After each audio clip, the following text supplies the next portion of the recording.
নমস্কার বন্ধুরা, সুবলয় রান্নাঘরে আপনাদের স্বাগত। আজ বানাবো আমি সিম আলু দিয়ে এই যে শুটকি মাছ।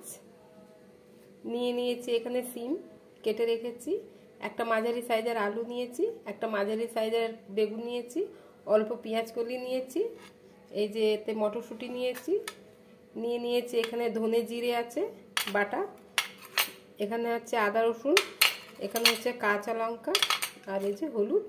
প্রথমে আমি এই যে শুটকি মাছটাকে গরম জলে ভিজিয়ে রাখবো 10 মিনিটের মতো। আমি ফুটন্ত জলে 10 মিনিট ভিজিয়ে রাখবো মাছটাকে।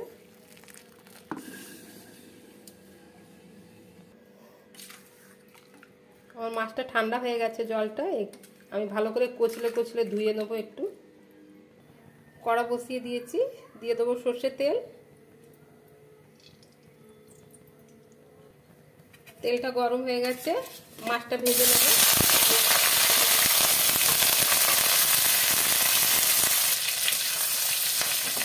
আমার মাছটা ভাজা হয়ে গেছে, তুলে নেব। দিয়ে দেবো আরো অল্প তেল, ফোড়নে দেবো 5 ফোড়ন, দেবো আলু। আমি একটা একটা করে সব সবজিগুলো দিয়ে দেবো।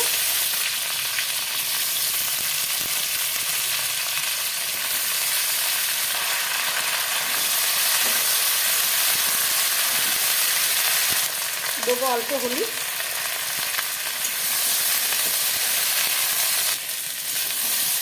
সবজিগুলোকে আমি 5 থেকে 7 মিনিটের মতন ভাজবো।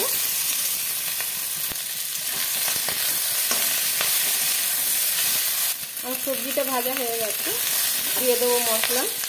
দিলাম জিরে ধনে,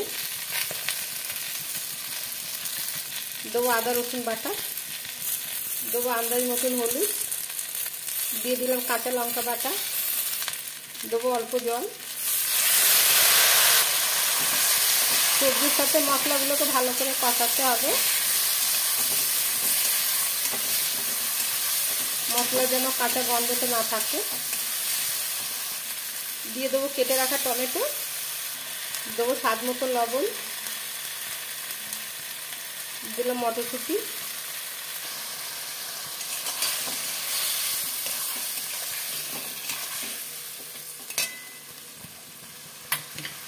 আমার মশলাটা ভালো করে কষানো হয়ে গেছে। দিয়ে দেবো গরম জল,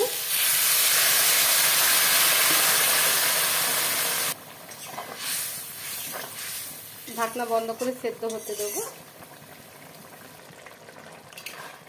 আমার সবজিটা সেদ্ধ হয়ে গেছে, দিয়ে দেবো ভেজে রাখা মাছটা। দিয়ে দিলাম মাছ, ঢেকে আরো 5 মিনিটের মতন আমি ফোটাবো। আমার মাছের রেসিপিটা হয়ে গেছে বন্ধুরা, আমি এবার নামিয়ে নেবো।